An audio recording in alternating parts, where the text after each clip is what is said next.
En las calles frías y hostiles de Medellín, donde la esperanza parece un lujo inalcanzable, vive Mónica, una niña de 13 años que ha conocido más sufrimiento del que cualquier adulto podría soportar. Su historia es un reflejo de vida de muchos niños que luchan por sobrevivir en un mundo que parece haberles dado la espalda. Mónica perdió a su madre a una temprana edad, quedando huérfana y sin el cariño ni la protección de una familia. Desde entonces ha tenido que aprender a valerse por sí misma, enfrentar la dura realidad de la vida en la calle. Las sustancias acompañan a Mónica diariamente, siempre de la mano del conocido Sacol, pegamento industrial hecho a base de fuertes químicos que le provocan alucinaciones, calman su hambre y la sacan de la realidad en la que vive. Para sobrevivir, Mónica vende rosas en los bares y discotecas de Medellín. Con cada flor que ofrece, Mónica lucha por un poco de dinero que le permita comprar comida y a veces un lugar seguro para dormir. Ella vive en una pensión, las noches son largas y peligrosas, pero ella sigue adelante con su determinación inquebrantable. Mónica no está sola en su lucha, vive con un grupo de amigas que, como ella, han sido abandonadas a su suerte. Otras decidieron escapar de su casa ante los malos tratos de sus familias. Entre ellas se crea un lazo de camaradería y protección, pero también de traición. En varias ocasiones, Mónica es traicionada por aquellas en quienes confía, generando una relación de amor y desconfianza entre ellas. Diariamente debe enfrentarse a la dura realidad de la calle.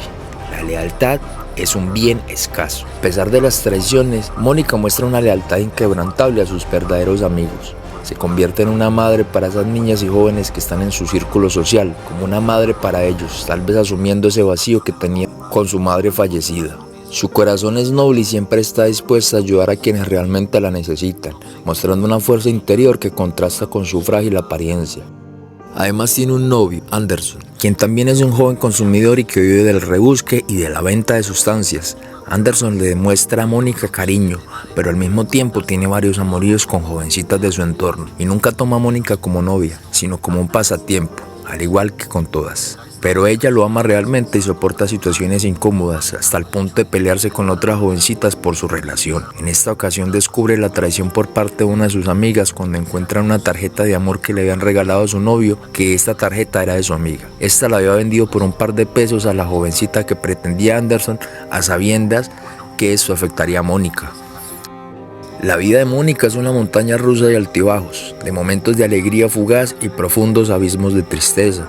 A veces en su lucha diaria, ella nos muestra la dura realidad de los niños en situación de calle. A pesar de todo, su historia es una de resistencia, de la búsqueda constante de algo mejor y de la esperanza de que algún día, de alguna manera, podrá encontrar la paz y la felicidad que merece. La noche anterior a la Navidad, Mónica se va en camino a su habitación. En el transcurso se encuentra un señor ebrio. Este le obsequia un reloj colorido, el cual Mónica se emociona y se lo recibe con gran felicidad. Este reloj será muy importante en la historia de ella. En medio de los recuerdos, decide visitar la casa de su madre. Entrar a su barrio es llamada por un primo suyo y se acerca a saludarlo. Estos personajes ligados a la delincuencia son muy detallistas. Al ver el reloj de Mónica, le preguntan que de dónde lo obtuvo. Mónica, en un notable estado de alucinación, contesta que es un regalo, pero el Zarco, un abusivo del barrio, le intercambia, o bueno, le roba el reloj de forma descarada y amenaza a Mónica que se marche del lugar inmediatamente. Mónica, impotente, debe marcharse con un reloj más feo que el que traía consigo. Debe seguir su camino. Llega finalmente a la casa de su infancia, conversa con su hermana, quien le reclama por ir oliendo a Sacol. Aún así le permitió entrar a la casa y visitar el cuarto de su mamá. Se encuentra con que este está destruido. Llevaba mucho tiempo sin ir y desconocía que su casa estuvo a punto de ser demolida por el gobierno local, pues era una invasión. Luego de recargar su ilusión, se prepara para marcharse. Aunque Mónica buscaba únicamente tener un recuerdo de la Navidad familiar, su hermana la invita a pasar Navidad con ella, con su familia. Mónica promete volver en la noche de Navidad, pero la historia cambiaría radicalmente. El Zarco, aquel que había robado el reloj de Mónica, se encuentra bañándose con su nuevo reloj puesto y ve que a este le entra al agua, soltando una frase icónica en el vocabulario popular de Medellín. ¿Cómo es que me va a meter este ganso ciego esta p***? Yo sí soy una loca y dormida. Haciendo una referencia de lo ingenuo y tonto que fue, el Zarco se ofende con Mónica, pues dice sentirse estafado por su víctima, quien simplemente fue robada por él. Este decide buscar a Mónica para hacer que le devuelva el reloj, cosa que complicaría las cosas para Mónica, pues ella ya no tenía el reloj, lo había cambiado por unas cajitas de pólvora para quemar esa noche de Navidad, y cuando el Zarco la vio, la persiguió hasta alcanzarla. Esto fue el que me lo dio. Que la pegue. Ahorita pega aquí. Usted fue el que me lo cambió. Ya, vas a poner el cojo. No le devolvía el reloj ese día a las 8 de la noche, tendría problemas.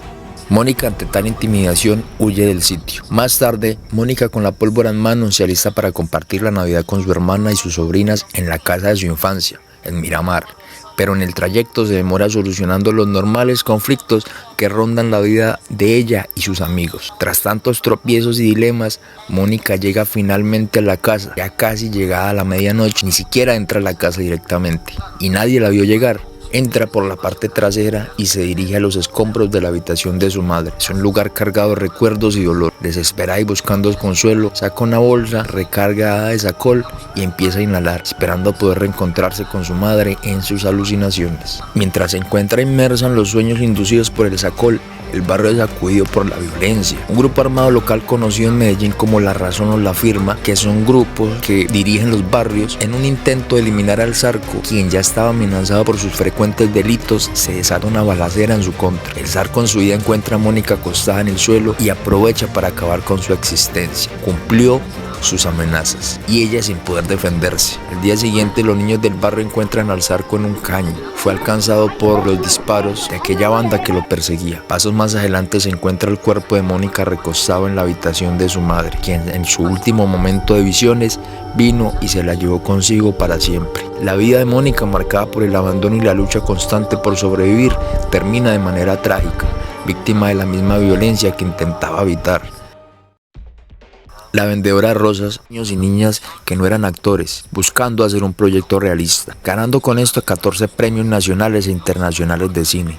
Muchos de sus protagonistas en estos años han vivido situaciones trascendentales, entre ellos el Zarco y Anderson, quienes fueron apagados para siempre por las malas andanzas en las que estuvieron. Muchas personas criticaron el contexto de esta película por sus fuertes imágenes y contenido cruel. Aún así, se convirtió en un ícono del cine colombiano. Si te gustó esta reflexión, te invito a comentar qué opinión tienes acerca de esta historia de la vida real puesta en la pantalla chica. ¿Cuál fue el personaje que más te llamó la atención? Si quieres ver la película completa, la encuentras como La Vendedora de Rosas en diferentes plataformas.